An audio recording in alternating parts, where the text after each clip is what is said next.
ቅምጦቹ እህትማማቾችና የሀብታቸው ሚስጥር በአዲስ አበባ እንደማንም መስለው ተከራይተው የሚኖሩ ነገር ግን ህንጻና መሬት በየከተማውና በየክልሉ እንዳሸን ያላቸው እህትማማች ቅምጦች ባለሀብት እንዴት ከማን ይሁን የሚለው የሀብታቸው ሚስጥር እነሆ እንበላችሁ። ሲታዩ ከሌለው የአዲስ አበባ ነዋሪ በአኗኗሩ ምንም ልዩነት የማይታይባቸው እህትማማቾቹ ቅምጦች የማፊያ ቡድን ከሚመሩ አመራሮች ጋር ባላቸው ጥብቅና የተሰወረ የቅርበት ግንኙነት በቡድኑ አማካኝነት በዘረፋ የሚገኘውን ሀብት ከኢትዮጵያ ወደ ዱባይ በመላክ በዱባይ እጅግ ሚስጥራዊ በሆነ መልኩ ሀብቱን የሚቆጣጠሩና የሚያስጨርሱ ጉዳይ ገዳይ ደላሎች ናቸው። የታጣቂ መሪዎች ከትግራይ በህገወጥ መንገድና ዝርፊያ ያገኙትን ወርቅ በግብረ አበሮቻቸው አማካኝነት ከሻቢያ ጋር በፈጠሩት ግንኙነት በድንበር ወደ ዱባይ ይልካሉ። እህትማማቾቹ ቅምጦች ደግሞ ገንዘቡን ከአዲስ አበባ እስከ ዱባይ በተዘረጋው ኔትወርክ አማካኝነት ይሰበስባሉ። በሀገር ውስጥም ባላቸው ትስስር በተለያዩ ከተሞች የመሬት ካርታዎችን እየሰበሰቡ በድብቅ ስሞች ግዙፍ ህንፃዎችን በማስገንባት የአመራሮቹን የሀብት ግዛት በድብቅ እያጠናከሩና እየጠበቁላቸው ይገኛሉ።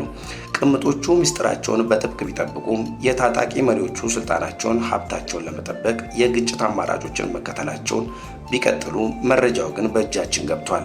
ነገሩ እንዲህ ነው። አንደኛዋ ቅምጥ ስሟ ፍሬሕይወት አሰግድ ትባላለች። መኖሪያዋ አዲስ አበባ ሲሆን ተከራይታ የምትኖረው የሀብት ማማን የምታንቀሳቅስ ጭንብላም ናት። ሁለተኛዋ ቅምጥ ትዕግስት አሰግድ ትባላለች። እጅም ደግሞ እህቷ ተከራይታ የምትኖር የታጣቂ አመራሮች ሀብት አንቀሳቃሽ ነች። እህትማማቾቹ ቅምጦች በኪራይ ቤት የሚኖሩት ሀብታቸው እንዳይነቃ ሲሆን እጅግ ሰውሮ የያዙትን ሀብት መቆጣጠር ዋና ስራቸው ነው።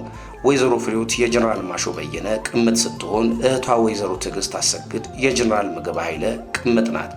ልጅም ወልደው የልጆች እናት ናት። ህዝብ ያላወቃቸው ስውራን ባልና ሚስት ናቸው። በዚህ ደረጃ መሰረት የሁለቱ ጀነራሎች ሀብት ይፋ ወጥቷል። ሀብቱን በተለያየ መልኩ ለመሰወርና ለመደበቅ ከሀገርም ለማሸሽ እየሰሩ መሆኑ ታውቆባቸዋል። ጀነራል ምግብ ኃይለ እጅግ ጦርነት ከሚናፍቁና በየቀኑ ለጦርነት ቅስቀሳ ከሚያደርጉት ቀዳሚው ነው። ነገር ግን ወደ ውጪ ካሸሸው ሀብት ውጪም በአዲስ አበባ በርከት ያለ ሀብት እንዳለው ተረጋግጧል። ይህንንም ሀብት ቅምጡ ወይዘሮ ትዕግስት ሚስጥርነቱን ጠብቃ ከከተማ ከተማ እየዞረች ትቆጣጠርለታለች። አዲስ አበባ ቦሌ አካባቢ ሰና ሬስቶራንት ያለበት ህንፃ የምግበ ሲሆን ኤፍሬም ዘላይ በተባለ ግለሰብ ህንፃውን ለመሸጥ ቅምጡ እንቅስቃሴ እያደረገችም ትገኛለች።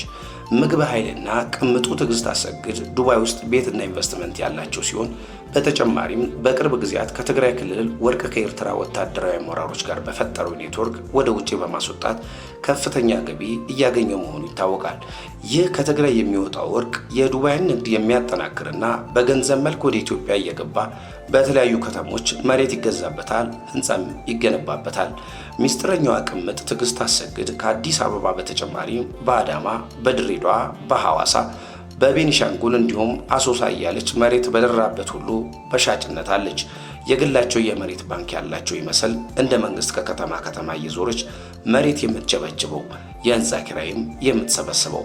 ሌላኛው የህወሓት ታጣቂ የሰሜን ምስራቅ ግንባር አዛዥ ጀነራል ማሾ በየነ ዘለና ኃይሊ እኹል አይኮነን ክንዕው የለና ሀውን ዓረብ ስለዚህ ካብ ሕዚ እቲ መንእሰይ ናብ ውዳው ሄቶ ተይተወደብካ ምሽናፈ ይካልን መነሻ ዝኾነና ዕጥቂ ኣዋህሊልና ኣለና ድሕሬዚ ፒፕ እውን ኮካ ኣሎ። በቅምጡ ፍሬሕይወት አሰግድ ስም በአዲስ አበባ ሻሸመኔና አሶሳ ቤትና የመሬት ይዞታዎች አላቸው። በተጨማሪም በአሁኑ ወቅት በአዲስ አበባ ከተማ ውስጥ በሁለት ቦታዎች የህንፃ ግንባታ እያሰራችም ትገኛለች።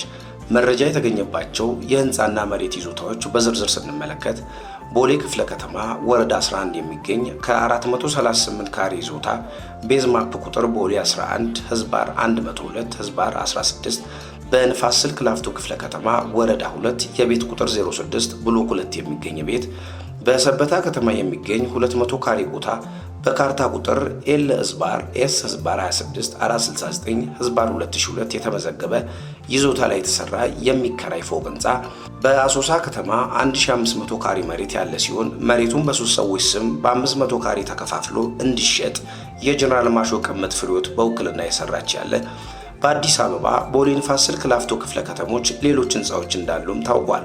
ይህ ሁሉ ሀብት በታጣቂ መሪዎቹ ብዛት የተያዙ ሲሆኑ እነዚህ ሰዎች በስልጣን ማጣት ምክንያት የሀብት ፍሰታቸው ስለተስተጓጎለባቸው፣ የንግድ ድርጅቶቻቸውና የስልጣን መዋቅራቸው ስለተናጋባቸው በህዝብ ስም የግጭት እሳት በመለኮስ ወደ ሀብቶቻቸውና ስልጣናቸው መመለስን ይፈልጋሉ።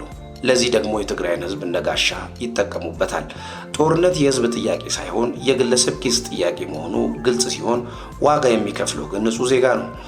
በብዙ ሚሊዮን የሚገመቱት የራሳቸው ህንፃዎችና የመሬት ይዞታዎቻቸውን ለማስጠበቅ የሚደረግም ጦርነት ነው። የእናቶች እንባ፣ የወጣቶች መንገድ መቅረት፣ የትግራይ በጦርነት ምክንያት ወደ ኋላ መቅረት ለእነሱ ከሀብታቸው በታች ነው። የእናቶች ማልቀስ ውስጥ የሚታያቸው የገንዘብ ማማ ነው። በወጣቶች ነፍስና አካል ማጣት ውስጥ የሚታያቸው የእነሱ ስልጣን ማግኘት ነው። ገንዘብ ከህዝብ በላይ ወደው ጦርነት ናፋቂ ሆኑ። የዘመናት ለቅሶ እነሱ ህንፃ ገነቡበት። የትግራይ ህዝብ ነፍሱን ለሰማይ ስጋውን ለአፈር አድርገው እነሱ መሬት ሸመቱበት። ትግራይን ወደ መሬት እየቀበሩ እነሱ በተለያዩ ከተማ የመሬት ካርታ ናፈሱ።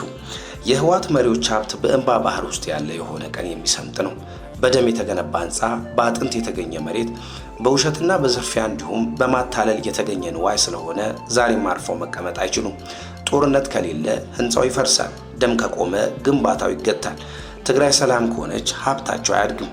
ሀብታቸውን የሚጠብቁት የስልጣን መንበርም አይረጋም። ስለዚህ ምክንያቱን የትግራይ ህዝብ አድርገው ጦርነት ማድረጉን ይጠነክሩበታል። ምክንያቱም የጀነራሎቹ ቅምጦች ልጆቻቸውን ቅንጡ ኑሮ እያኖሩ ያቀማጥላሉ። የትግራይ እናቶች ደግሞ ዘላለም ልጆቻቸውን እየገበሩ የስቃይ ኑሮ እንዲገፉ ይፈረድባቸዋል። ይህ የጀነራሎቹ ቅምጦች የሚያንቀሳቅሱት የሀብት ማማ በትንሹ የቀረበ ነው።